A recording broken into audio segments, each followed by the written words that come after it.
Whew, time for a breather. Hey, Professor.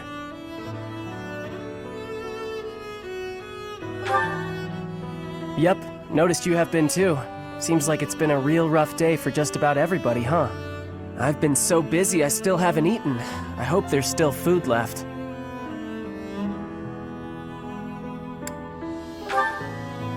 How come you're carrying that around? Whatever, I'm hungry. When you're hungry enough, just about anything tastes good. What a day. I need a nap, but I still gotta get the dining hall cleaned up. Professor, that's funny. You push yourself harder than anybody else. You make me look lazy. Besides, I don't even break a sweat doing this stuff. The day Lady Rhea comes home, I want her to see the monastery the way it was 5 years ago. That's why I do all this stuff. For her. And the harder I work, the better. Heck, I'd do more than I do now if there were hours in the day. But I can't go without sleep. Tried once. You must think I'm pretty weird, huh, Professor? I'm always on about Lady Rhea, and I'm not even from Fodlan. I bet most people around here think I'm kinda weird. But I'm real grateful for everything Lady Rhea's done for me.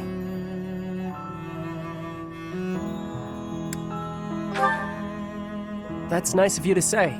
Real nice. Thanks, Professor. It's good to know you like me. Helps me feel even more at home. I've heard people say that good folks have a heart of gold. Not real gold, I mean. Just they always care about everybody else. Even guys like me. Lady Rhea's incredible. But I figure you're just the same, Professor. Okay. I guess I gotta give in and get some sleep. I'll get up extra early to make up for it. Good night, Professor.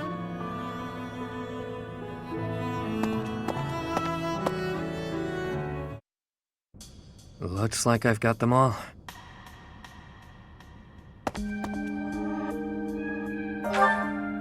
Nah, just wrapped up what I was doing. Need something, friend? Oh, you mean this?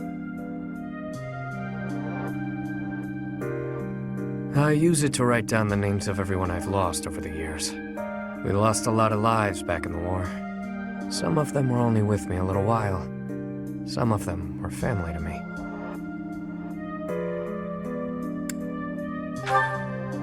Is what I write in this one. I used the old one to practice writing like the Elder taught me, way back when. Then, I repurposed it. Somewhere along the way, I figured I should record the names of those I've lost. The ones I failed to protect.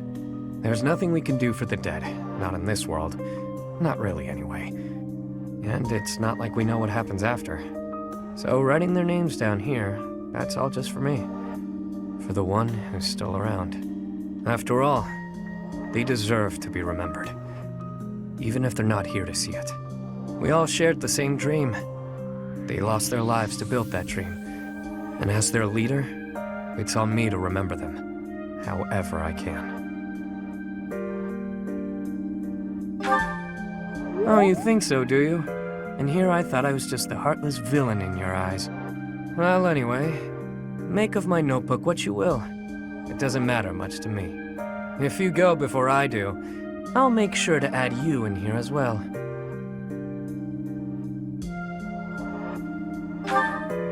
You heard me. I mean, you're not exactly one of my people, per se. At this point, I do have to admit that I can count on you. I kinda get the sense that if I hang around you, that dream I've been grasping for will become all the more real. So, do me a favor and don't go dying on me, okay? It'd take a lot to get rid of me. I was born under a particularly lucky star. Cat got your tongue? Looks like you want to say something but don't know how. That again? You don't give up easy, do you? All right. I'll toss you a bone. My name's not actually my name. But it's the one I'm enrolled with here at the Academy. The one I've hung on to as the adoptee of House Row. Come to think of it, the last I heard someone use my real name was... A very long time ago. From my mom. Who knows? Maybe someday I'll tell you. Perhaps if you decide to pursue that dream alongside me, you'll find out.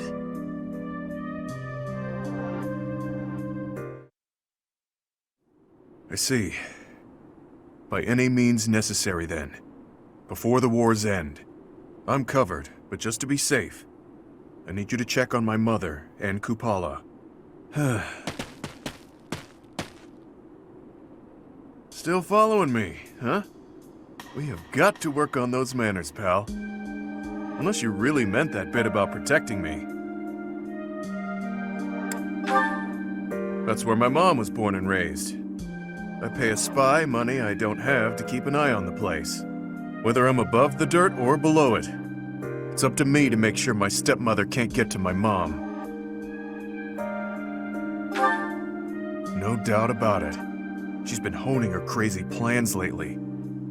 All because I've taken to fighting at your side. She thinks I'm making a name for myself before my glorious return to House Albrecht. Being delusional is her sport.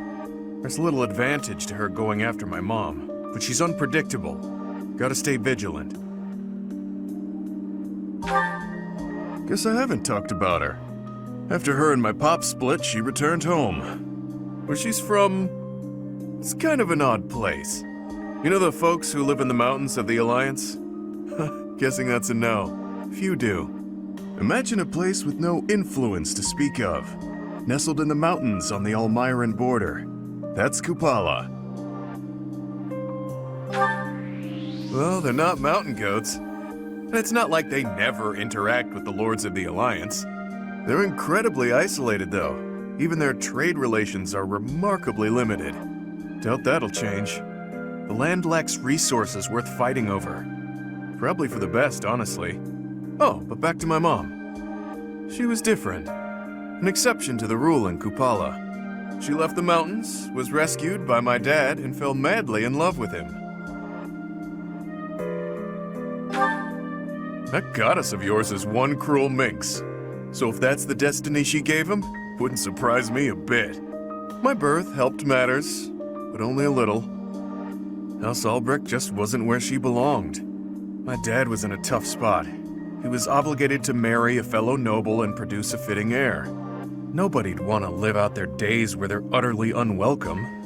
So my mom returned to Kupala. Then it happened. I was enrolled in the Officers' Academy at Garreg Mach, and everything changed. During my enrollment examination, they discovered that I bear the major crest of Chevalier. My dad decided to resist his family's wishes and make me the head of the house after I graduated. Thing is, the truth of my special crest was kept a secret by decree of the church. He couldn't tell anyone about my prized bloodline. So I was forced to step down as the legitimate heir.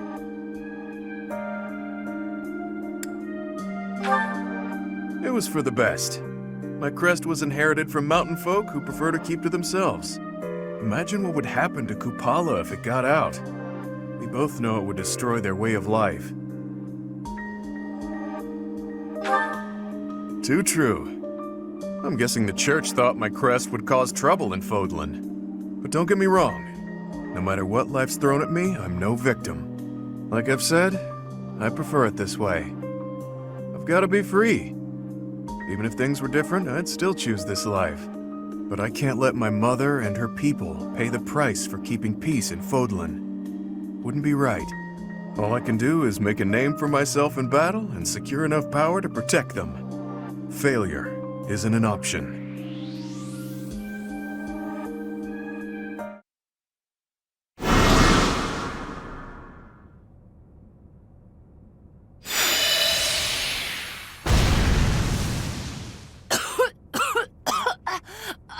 Another failure! How? Was there an error in my calculations? I had precious few materials as things stood. Where will I get more once these run out? Oh, don't act so rueful. You carried out my directions faithfully. Neither the credit nor the blame ought to be yours. My grand achievement is further away than I had hoped. House Nouvelle's future seems so dim.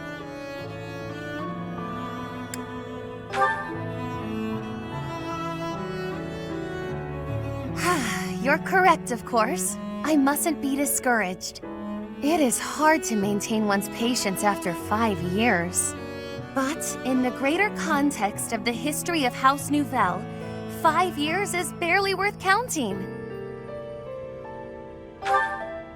I have been in a low place indeed to require so much reassurance. And for your reassurance, I am truly grateful. You have spurred me to continue my research. You've been useful to me in many ways, in fact. Research assistant, confidant, test subject. All of this is preparing you well for your greater role to come. My personal attendant! There are few as naturally servile as you in all of Fodlan. When House Nouvelle is at long last restored, we simply must find the proper position for you. Granted, this will be difficult, perhaps even impossible to accept, given your current status. But I rarely let the impossible stop me. I shall see it all done. The restoration of my house, installing you as my servant, and more. Are you ready for the next steps? Oh, come now. My sulk ended minutes ago. Do keep up. But on the rare occasion that I find myself at a loss, I grant you permission to lift my spirits. I don't know that I care for the hint of resignation in your tone, but no matter. I expect you to do your all for the sake of my house nonetheless.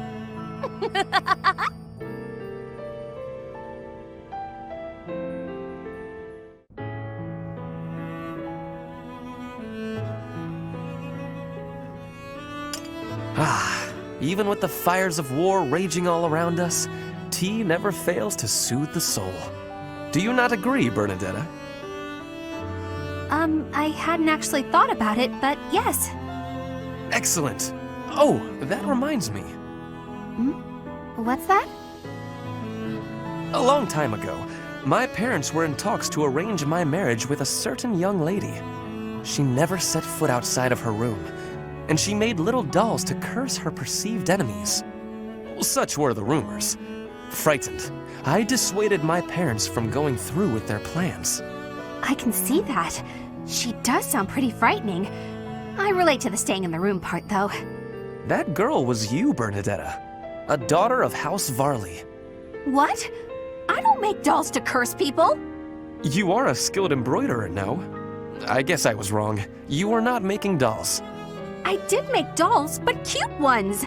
Nice little carnivorous plants and things. Maybe I should not have brought this up. Why not? Carnivorous plants are adorable. Yes, adorable. Anyway, if I had actually known you, I would have accepted the proposal. Why? Did you have some scheme in mind? No, I just mean, now that I have gotten to know you, I would have been happy to... So, you're saying you'd... with me? It's getting kinda hot in here, isn't it? Maybe it's the tea. Why are you getting so worked up? That was all a long time ago now. A long time ago? Yes. Now we are soldiers fighting together in the same great conflict, right? And my parents are gone. So any agreements they might have cooked up would be completely invalid. I guess so. Just think, if we had been married, we would not have been able to build such a deep friendship. That's true. Yeah, we never would have gotten this close. I would have given up on the relationship my parents chose for me and shut myself away even more. So all in all, I am glad I refused to marry that doll-cursing princess. Hey! I said I never made cursed dolls! Sorry. I am just glad to have met you at the monastery. I had better take my leave. We should have tea together again sometime soon. Yeah, see you. I'm glad we met here too.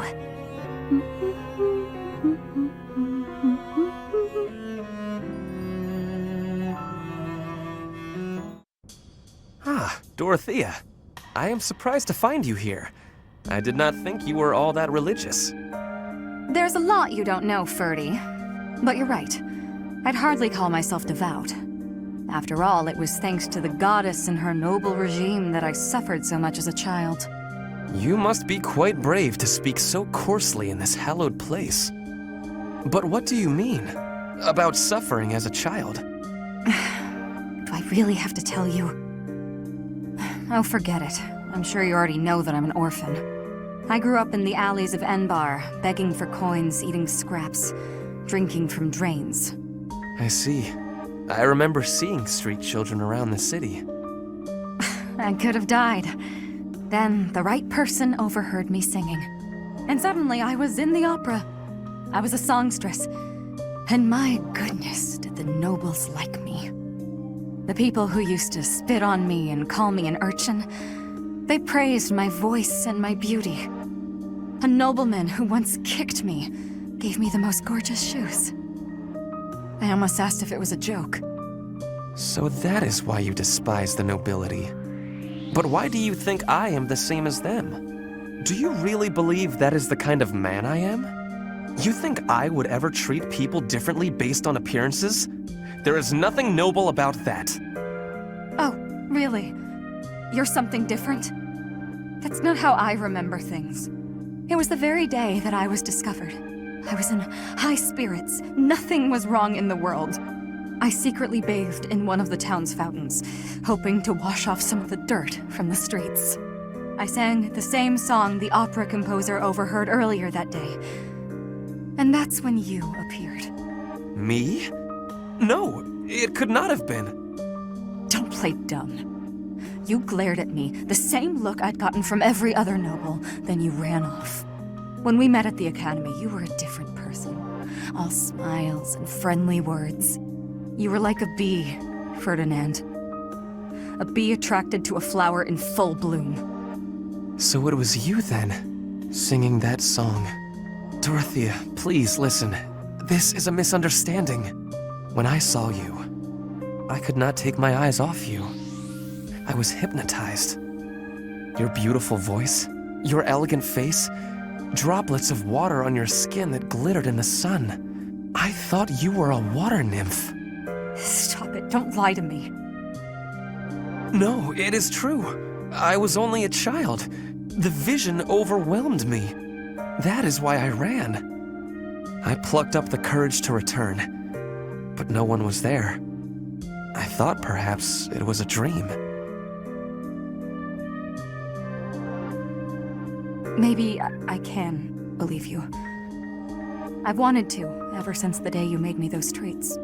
I thought then that maybe you weren't like the others, but there's a lot I have to let go of, Ferdy. Of course. I am glad we had this conversation. You know, I do not mind you thinking of me as a bee. Life as a simple drone, circling a queen. It actually sounds quite wonderful. Don't drones keep the queen safe from other bugs? I like the sound of that.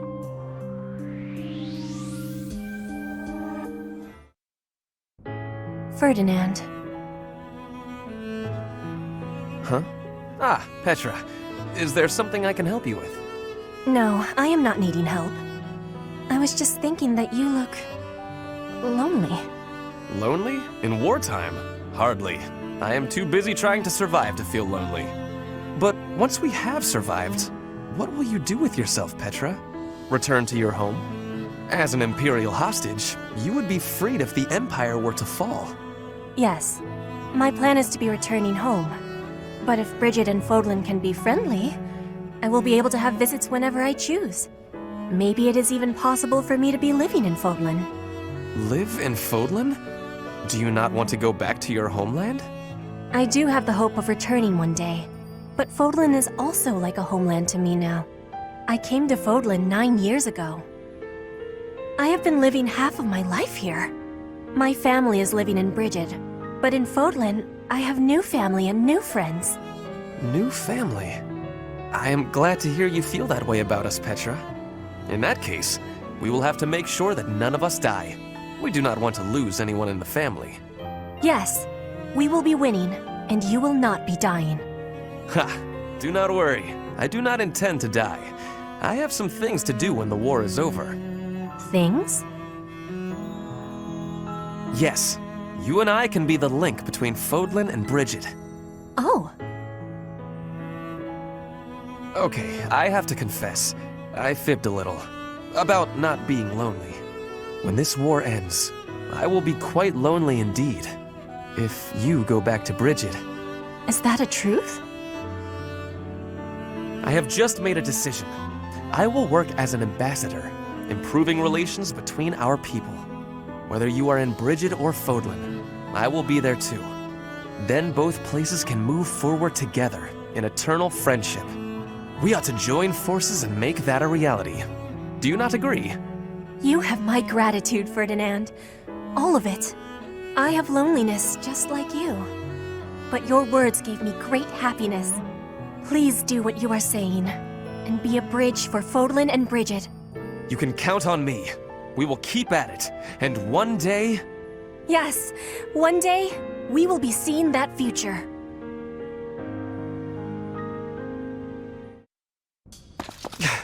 Mercedes! Finally! There you are. Ah, Ferdinand! Why are you so short of breath? I just wanted to show you something. What's this? Oh, Yes, these are financial records that I recovered from your adoptive father.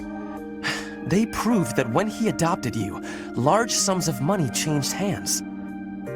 where did you come across these?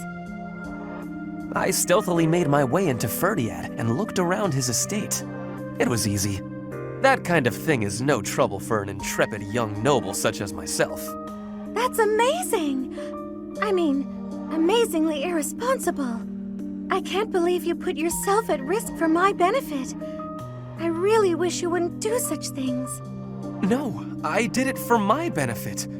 I could not help myself. With these documents, we can show everyone what a scoundrel your adoptive father really is. His noble aspirations will be crushed. The lord of the region will probably rescind his adoption contract. In other words, you will be free. Here, take them. Do with them what you will. Do you really believe these will set me free? Yes, of course.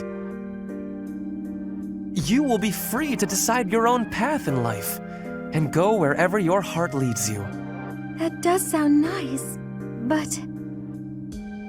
I'm sorry, Ferdinand, but I think you should hold on to the documents. Why? Is this not what you want? I've lived so much of my life following everyone else's lead, so much so that I've come to terms with it. It's almost unavoidable at this point. But with these, I could regain my freedom and change all that. You baffle me. Do you not wish to be free? Of course I do. Let me try that again in a way you might understand. Ahem. A true noble cuts their own path, seizing freedom from the clutches of tyranny. I cannot argue with that. Fine then. I will hold on to the documents. But I'm really very happy that you're so concerned with my well-being, Ferdinand. It means so much to me that you went through all that trouble on my behalf. Of course, Mercedes. The smile on your face is well worth the effort.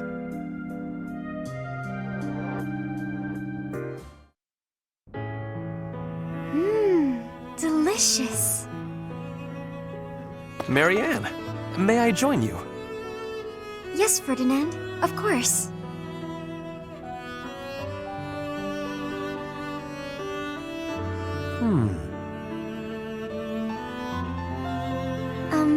Is something wrong? I am sorry, but, you seem very different compared to how you were before. That may be true. Right there. You are smiling. I do not think I have ever seen you smile. Please, you're making me blush. I do not mean to embarrass you. I am just saying you seem to have truly changed. Well, I have you to thank for that. In truth, I spent a lot of time thinking about what you said. It meant so much when you told me that everyone has a purpose to fulfill. Even me. I am so glad to hear you say that, Marianne. I wonder, did you find a purpose for yourself? No, not yet. But I've been much happier since I started thinking about it more. I remembered a time back when I was working at the animal clinic. The rest of the staff was so thankful for the work I had done. Even in something as simple as looking after animals, I was able to make myself useful to others. Thinking about it made me realize that anyone can make other people happy, even someone like me. It sounds to me like you have already found your answer. What do you mean?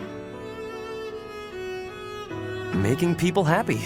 If you ask me, that is a truly worthwhile purpose. You may be right. I just remembered. I wanted to ask about your food. Yes? What about it? Today was my turn to prepare the meal. How is it? Oh, it is delicious. The flavor and the texture are superb, so you are certainly making me happy. I'm glad you like it. I hope you will learn to like yourself. For what it is worth, I like you. Oh? Maybe, if you have the time, you can cook something for me again? For me alone, I mean. Of course. It would be my pleasure.